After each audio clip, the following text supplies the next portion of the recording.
അഗ്നിപരീക്ഷ episode number 3. ഈ ഒരു എപ്പിസോഡിലും 4 പേരെ പുറത്താക്കി. അതിൽ ഏറ്റവും ആൾക്കാർക്ക് ഒരു യോജിക്കാനാവാത്ത ഒരു പുറത്താകൽ എന്ന് പറഞ്ഞാൽ പൂജ എന്ന് പറയുന്ന കണ്ടസ്റ്റന്റിന്റെ പുറത്താകലാണ്. പല ആളുകളും സോഷ്യൽ മീഡിയയിലൂടെ പ്രതികരിച്ചിട്ടുണ്ട്, പൂജ നല്ലൊരു കണ്ടസ്റ്റന്റ് ആകുമായിരുന്നു, എങ്ങനെയാണ് ഈ പുറത്താക്കിയതെന്ന്. പക്ഷെ എനിക്ക് തോന്നിയ ഒരു കാര്യം രഞ്ജിനി തന്നെ അതിൽ പറയുന്നുണ്ട്.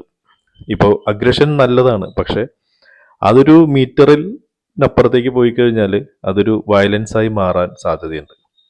കാരണം നമ്മൾ ഈ എപ്പിസോഡുകളെല്ലാം ഓരോ ദിവസമായിട്ട് ഇങ്ങനെ ഡിവൈഡ് ചെയ്താണ് കാണുന്നത്. പക്ഷെ അവരവിടെ ഷൂട്ട് നടക്കുമ്പോൾ ഇത് ചിലപ്പോൾ ഒരു ഡേയിൽ സംഭവിച്ച കാര്യങ്ങളായിരിക്കാം. അപ്പൊ അതിൽ തന്നെ നമ്മൾ നോക്കുമ്പോൾ ഒരു ഇറിറ്റേഷൻ മോഡിലേക്ക് പൂജ പോയി എന്നാണ് എനിക്ക് തോന്നുന്നത്. ഫസ്റ്റ് ടൈം തന്നെ ഒരു ഡിസിഷൻ എടുത്തു. പൂജ എന്ന് പറയുന്ന വേറൊരു കുട്ടി കരച്ചിലും പിഴിച്ചിലുമായിട്ടാണ് ഫസ്റ്റ് 20യിൽ കയറിപ്പോയെന്നുള്ളൊരു അലിഗേഷൻ ഈ രണ്ടാമത് വന്ന പൂജ പറയുന്നുണ്ടായിരുന്നു. പക്ഷെ എല്ലാവരോടും ചോദിച്ചതിന് ശേഷമാണ് ആ കുട്ടിയെ കയറ്റി വിട്ടത്.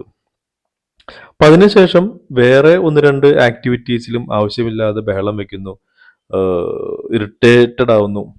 ഇതെല്ലാം എനിക്ക് തോന്നുന്നു ബിഗ് ബോസ് മെയിൻ സീസണിനകത്തേക്ക് കയറി കഴിഞ്ഞാൽ 24/7 ലൈവില് ഇടയ്ക്കിടയ്ക്ക് ഇതേപോലെയുള്ള കാര്യങ്ങൾ ചെയ്താൽ ചിലപ്പോൾ പ്രേക്ഷകരെ ശ്രദ്ധിക്കും.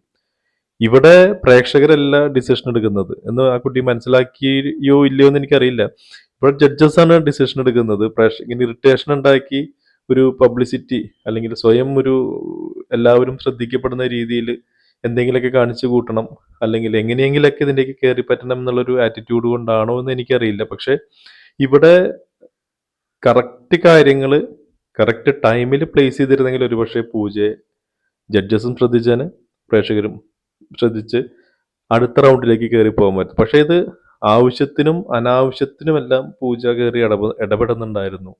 ആവശ്യമില്ലാതെ സ്റ്റോപ്പ് വാച്ച് നിന്നു, ബസറടിക്കാൻ പോകുന്നു എന്നെല്ലാം പറയുന്നത് അത് അംഗീകരിക്കാൻ ആവാത്ത കാര്യം തന്നെയാണ്. അതിൽ അഖിൽമാരും ഇടപെടുന്നുണ്ട്.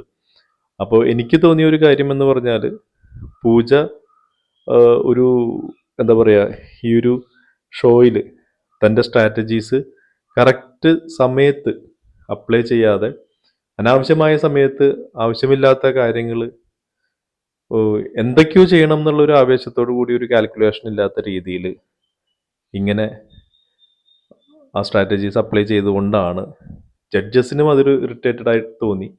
പിന്നെ എനിക്ക് തോന്നുന്നു ജഡ്ജസിന്റെ മാത്രം ഒരു ഡിസിഷൻ അല്ല ഇത്. എനിക്ക് തോന്നുന്നു ബിഗ് ബോസ് ഒരു മാനേജ്മെന്റിന്റെ ഒരു ഡിസിഷൻസിന്റെ പിന്നിലുണ്ടായിരിക്കാം.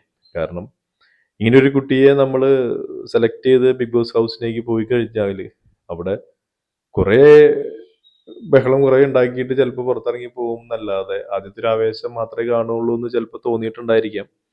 അതുകൊണ്ടായിരിക്കും പൂജയെ എനിക്ക് പുറത്താക്കിയത് എന്ന് തോന്നുന്നു. കാരണം നമ്മൾ നോക്കുമ്പോൾ ഒരു മണിക്കൂറത്തെ എപ്പിസോഡാണ് കാണുന്നത്. അതിൽ ഇപ്പോൾ ഇവർ പറഞ്ഞ ജഡ്ജസ് പറയുന്ന അഭിപ്രായം നോക്കിക്കഴിഞ്ഞാൽ നമുക്ക് തോന്നുന്നില്ല അതിൽ ഈ ചില ആൾക്കാരെ പുറത്താക്കുമ്പോൾ അതിലും ബെറ്റർ ആയിട്ടുള്ള ആളുകളാണോ അപ്പുറത്തിരിക്കുന്നതെന്ന്. പക്ഷെ ഇതൊരു ഫുൾ ഡേ നടക്കുന്ന ഷോ അല്ലെങ്കിൽ അഗ്നിപരീക്ഷയാണ്. അതിൽ എഡിറ്റ് ചെയ്തിട്ടാണ് നമ്മളെ കാണിക്കുന്നത്. അപ്പോൾ ഈ ജഡ്ജസിനും അവിടെയുള്ള മറ്റ് ക്രൂ മെമ്പേഴ്സിനും അറിയാമല്ലോ ഇവരുടെ പേഴ്സണാലിറ്റി എന്താണ്, ഇത്രയും നേരം ഇവർ എന്താണ് കാണിച്ചുകൊണ്ടിരിക്കുന്നത്, അല്ലെങ്കിൽ അതിനിടയിലും ഇൻട്രാക്ഷൻസ് ഉണ്ടായിരിക്കാം. അത് ചിലപ്പോൾ എഡിറ്റ് ചെയ്തായിരിക്കും നമ്മളെ കാണിക്കുന്നത്.